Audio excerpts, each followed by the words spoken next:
Bye. Jason, did you know Geico could save you hundreds on car insurance and a whole lot more? Cool. So what are you waiting for? Michaela Maroney to get your Frisbee off the roof? I'll get it.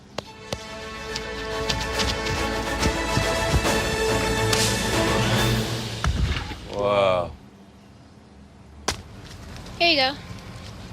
Thank you, Michaela. Dude, get it. I'm not getting it. You get it. You threw it. It's your Frisbee. Geico. Switch today and see all the ways you could save.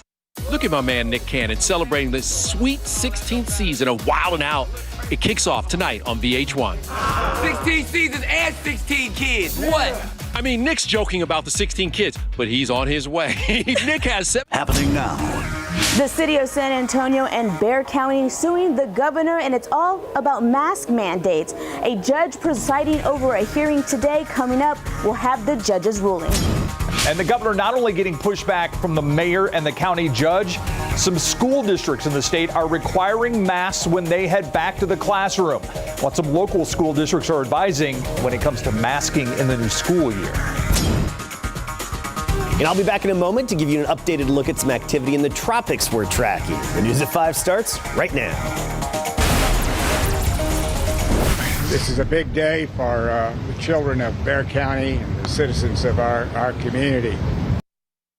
The First at 5, a win for local leaders today after a Bexar County judge rules in favor of allowing the city and county to impose a mask mandate for area schools and city and county facilities effective immediately. This after Judge Nelson Wolff and San Antonio Mayor Ron Nirenberg filed a lawsuit against Governor Greg Abbott today.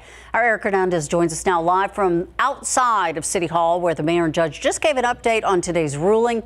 So, Erica, how long will this restraining order be in effect? So, Ursula, this restraining order will technically be in effect until Monday, but that's because an injunction hearing will take place that morning that could further extend this ruling. Now, this is all being done in the 57th Civil District Court that is being presided by Judge Antonia Arteaga. Now, this is all stems from that 13-page lawsuit that was filed this morning. This latest ruling will now allow the mayor and county judge to issue a mandate requiring masks in public schools for all city and county employees and for visitors to city and county facilities. This lawsuit comes after Governor Abbott issued an executive order on July 29th that further removed tools from local governments to enact policies like mask requirements, capacity limits, and vaccine mandates. A lawyer representing the Office of the Attorney General asked the judge to initially deny the lawsuit's request, but because they had no time to look over the suit. Mayor Ron Nirenberg just issued comment about this ruling. Here's what he had to say about it. It is tragically ironic that the governor would use his emergency powers to keep local officials from managing that very emergency. Now, again, this ruling will be further reviewed during an injunction hearing that has been scheduled for Monday at 9 a.m. We'll have more on today's ruling coming up at 6 and 10. Reporting live from City Hall, Erica Hernandez, KSAT 12 News. Thank you, Erica. Meantime, there is a response from the governor's office, which says, quote, Governor Abbott's resolve to protect the rights and the freedoms of all Texans has not wavered. There have been dozens of legal challenges to the governor's executive orders, all of which have been upheld in the end.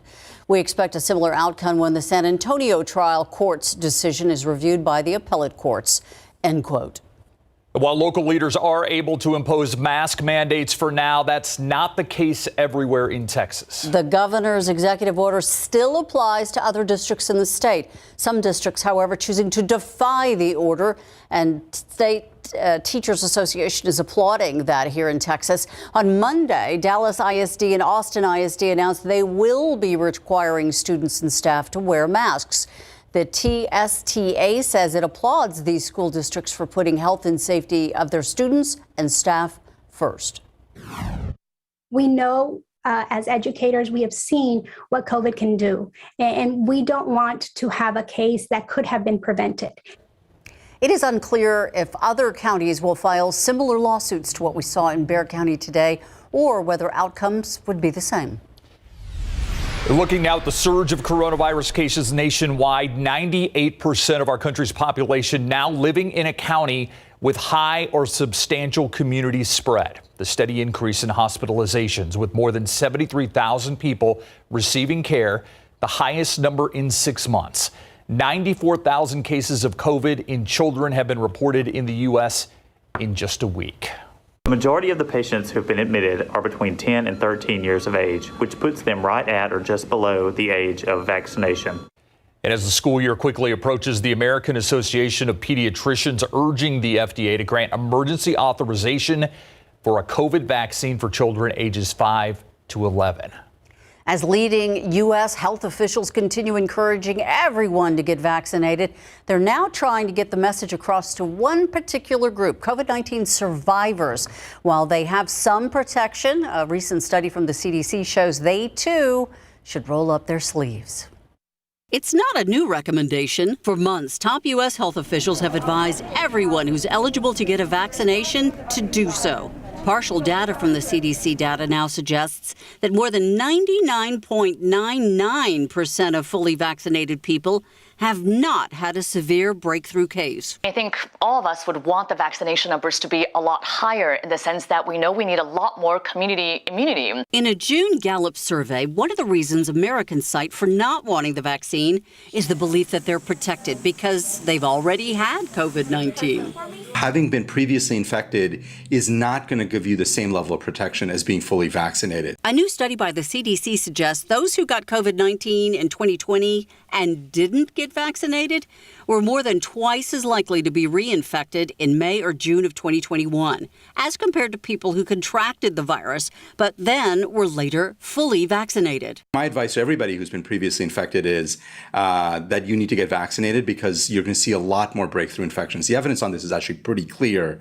You're going to get a lot more infections if you're not vaccinated than if you are. It's unclear how long natural immunity lasts in those who have recovered from COVID-19. But the CDC says there's no minimum time to wait between recovery and getting vaccinated. The CDC study also says new variants of the coronavirus, like Delta, may affect the length of natural immunity in those previously infected. But studies of vaccinated people continue to show high levels of protection from hospitalization and, of course, death. New at 5, from COVID to crime now. Drugs, guns, and prostitution. A months-long investigation and hundreds of calls to a motel on the city's northwest side, putting 2 people behind bars today. Now the city's Dangerous Assessment Response Team, or DART, is trying to clean up the place. That bust happening at the Red Roof Inn in the 6800 block of Northwest Loop 410 near Ingram Road. San Antonio police tell us they seized about 2 ounces of meth and 2 handguns from one of the rooms there. SAPD says they first started investigating the property last year. In the last 6 months, they've received about 300 calls to the location for various reasons. We were seeing some health issues. We were seeing some infestation, of course, the criminal activity. One of the main issues that we have is long-term leasing. The DART team, which has been in place since 2007 and addresses nuisance properties in the community, says the next step is working with the owner to clean the place up. One man dead after police found him shot on the city's southeast side overnight. His killer's still on the run. Police found 57-year-old Juan Martinez in a Dollar General parking lot on East South Cross near South New Braunfels. But police believe he was actually shot at a different location. They say their investigation led them to a gas station about a block away where they believe he was shot inside his truck. After months of sexual harassment allegations and calls for his resignation, Andrew Cuomo announced he would step down as governor of New York today, heading off a potential impeachment by New York's Democratic-led legislature. Mandy Gaither with what's next for the Empire State. The best way I can help now is if I step aside and let government get back to governing. For the first time in more than a decade, New York will have a new leader. Before stepping down, Andrew Cuomo denying allegations in a New York Attorney General investigation, which found he sexually harassed nearly a dozen women. In my mind, I've never crossed the line with anyone. This is not to say that there are not 11 women who I truly offended. There are. And for that, I deeply, deeply apologize. After the damning report released last week, more voices called for impeachment, with President Biden, Speaker of the House Nancy Pelosi, and more than 2/3 of New York State senators calling for Cuomo's resignation. The litany of allegations and accusations and were just piling up. So this was the right thing to do. This is the beginning of the end of a nightmare for New York State. The resignation is effective in 2 weeks, when Cuomo will hand over the reins to Lieutenant Governor Kathy Hochul. This afternoon, Hochul tweeting, "I agree with Governor Cuomo's decision to step down. It is the right thing to do and in the best interest of New Yorkers. I am prepared to lead as New York State's 57th governor." I'm Mandy Gaither reporting. After weeks of intense debate and negotiations, the U.S. Senate passed the $1.1 trillion bipartisan infrastructure package. Republicans and Senate Majority Leader Mitch McConnell joined all Senate Democrats to give final approval to the deal. The infrastructure bill includes funding for projects to build and upgrade bridges and roads, as well as expanding broadband access across the country. After the bill was passed, President Joe Biden said, "This is one step toward changing infrastructure in the U.S." After years and years of infrastructure week, we're on the cusp of an infrastructure decade that I truly believe will transform America. Democrats believe the bipartisan plan is only one part of a two-track plan for changing the country's infrastructure. Another bill in the form of a more than $3 trillion budget resolution focuses on universal pre-K, free 2-year college tuition, expanding Medicaid, and addressing climate change. So far today, our high temperature 96 degrees in San Antonio. The average will be 97, so pretty seasonable day yet again. And this trend is going to be continuing for the rest of the week. 99 in Del Rio and Warren's backyard. We're 94 currently in Seguin, Leon Springs, and Lakey at 91. For the most part, low to mid 90s, Utopia, for example, at 95. As we go through the evening, you'll still notice that breeze outside, which is nice, out of the southeast at 10 to 20 miles per hour. But warm, sticky, pretty typical for this time of year. We do have the Perseid meteor shower to talk about. That peaks soon, along with some tropical activity we're tracking coming right up. Adam. And here's a look at traffic this evening. Adam and Ursula, this is I-10 at Frio. See a lot of traffic heading into downtown this evening as we head over here to the wall, just to give you a closer look at that. So if you are heading out and about this evening, just keep that in mind. And just to show you that on the map, here is 9 miles per hour now approaching downtown on 35 southbound. Looking at the rest of the area, some problem spots here and there, particularly on the west side. This is Highway 90. We've had some road work here this week. So this time it's the westbound lanes where you're seeing some of those lane closures there. So watch out for that. And also Highway 151, we've had a couple of crashes this evening. So it'll take you 10 minutes to get from Loop 410 to 1604, guys. Thanks, Samuel.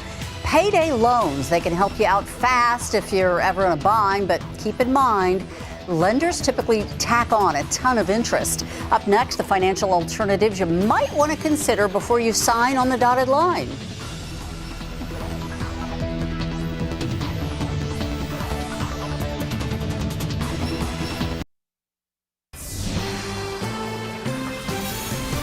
New at 5, payday loans. If you're struggling to pay your bills, you might want to consider one, but be careful because even with recent reforms, many still come with some hefty fees and some very high interest rates. There's some good news. There are alternatives. 12 on your side's Marilyn Moore shows us where to look.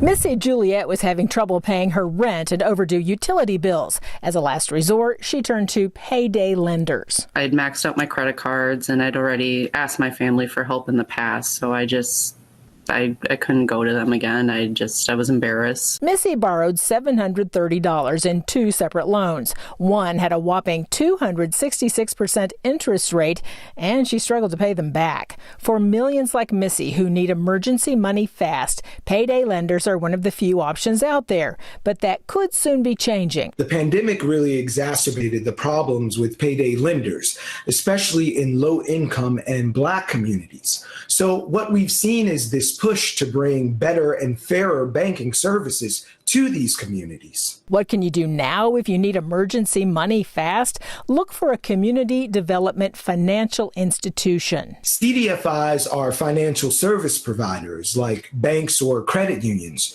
whose mission is to bring financial services to low-income communities, places that many traditional banks have largely excluded. Joining a CDFI can be affordable, offering bank services at no or low cost with an initial deposit of as small as $25.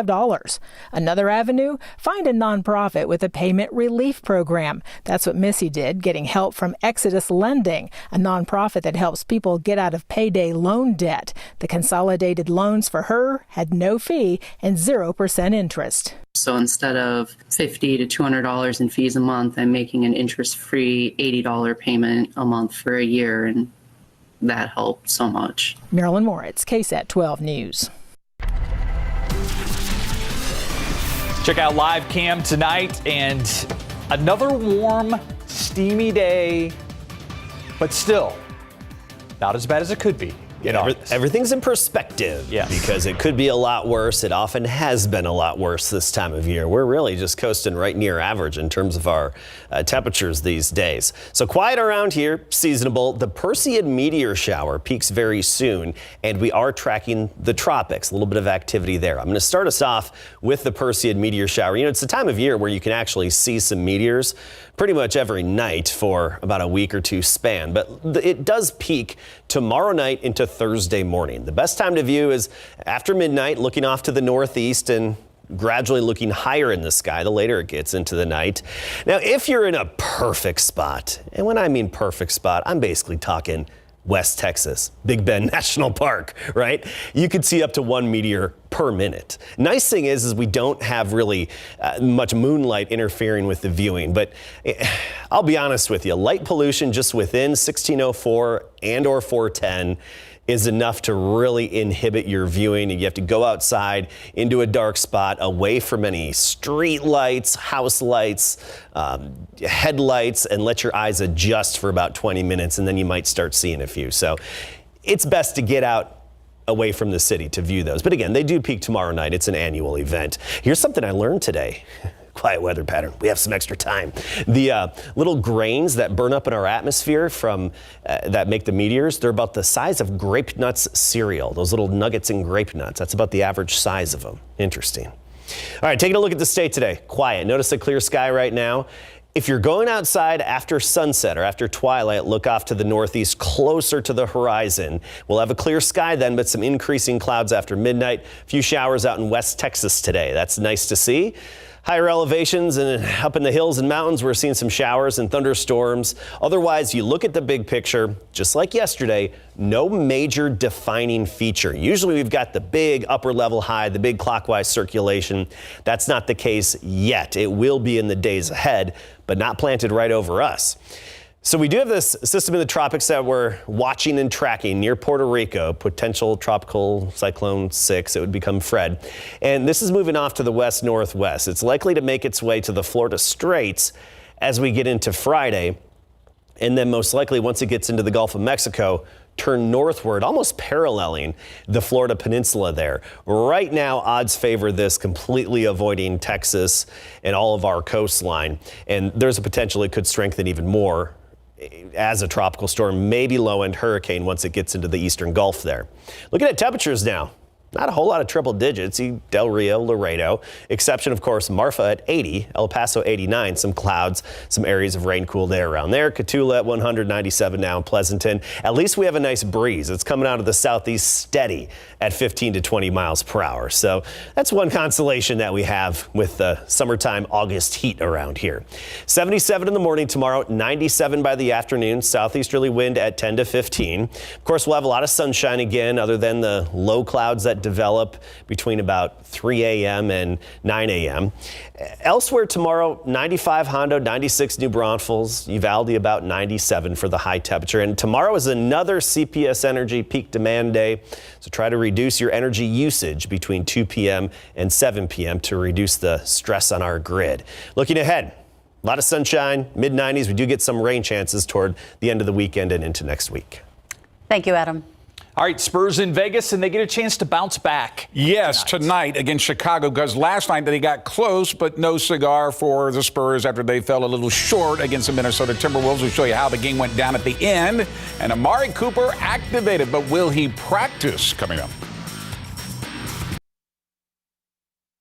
Our San Antonio Spurs remain winless in Summer League play after coming up short in their debut in Las Vegas against the Minnesota Timberwolves. The Spurs found their rhythm in the second quarter behind first draft pick Josh Primo, who drives inside for the turnaround jumper. And then a few minutes later, Trey Jones finds Primo from behind the arc, and the Spurs are up 33-32, down 49-38 at the half. The Spurs rally in the fourth behind Devin Vassell, who scores 15 of his 26 points in the final quarter, including this game-tying three-pointer with 44 seconds remaining. But Nathan Knight was able to gather in this offensive rebound and put it back up and in to give the Wolves the lead, 91-89. Spurs had one last shot to either tie the game or win it at the buzzer, but Trey Jones could not get a good shot off in time. The double team was in front of him, and the Spurs fall 91-89. And look who joined up with his young teammates in Las Vegas. Keldon Johnson, fresh off his gold medal win at the 2020 Tokyo Olympics, flying all the way in from Japan and, of course, wearing the gold medal. Remember, he was on the select team to train the Olympic roster for the Summer Games, but was promoted after two players had to drop out. And now he and his head coach, Greg Popovich, helped Team USA beat France in the finals 87-82. It didn't hit me yet. You know, I'm kind of like still just living in the moment, but I think it's definitely crazy. I think I'm 21 with a gold medal. I'm definitely blessed, and we didn't give in to what everybody was saying. We knew what we were capable of, and we knew what we had to do to win. And look what the Spurs tweeted out today. Just a couple of gold medalists checking out the Spurs, summer Spurs. Keldon and two-time Olympic gold medalist David Robinson on hand in Las Vegas to watch his son Justin on the Spurs Summer League roster. Pro football coverage, powered by Davis Law Firm. Dallas Cowboys announcing today that wide receiver Amari Cooper has been activated off of the physically unable to perform list. Their $100 million wide receiver has not been able to practice in any offseason workout since having surgery on his right ankle back in January. Now he's good to go after passing his physical. Cooper is coming off a season where he rolled up a career-high 92 receptions from four different starting quarterbacks for 1,114 yards and 5 touchdowns. The Cowboys have one practice left in Oxnard tomorrow, which Cooper is not expected to participate in before the preseason game against Arizona on Friday at 9 p.m. and then returning home to Texas. And don't forget, Hard Knocks debuts tonight at 9 p.m. Cameras on the HBO All Access show following the Cowboys from the start of training camp back on July the 20th. I understand Mr. Steve has already seen a preview of what's to come tonight featuring Ezekiel Elliott. It's a funny clip with Ezekiel Elliott and a cameo by Dak Prescott. Quickly, huh? He doesn't really say anything. All right, don't tip off. Yeah, it's funny. You got it. Thanks, Greg. We'll be right back. All right, here's that updated 7-day forecast. More of the same, basically, through Friday and even to start the weekend. By Sunday, we can't rule out a few isolated afternoon pop-up showers and thunderstorms, and that's going to be the case during the afternoons, even on into next week. So similar temperatures, just shaving off a few degrees, and we'll see a little bit of radar activity by Sunday. Just a little bit, though. All right. Thank you, Adam. And thank you for watching the News at 5 with us. World News up next. We'll see you back here at 6.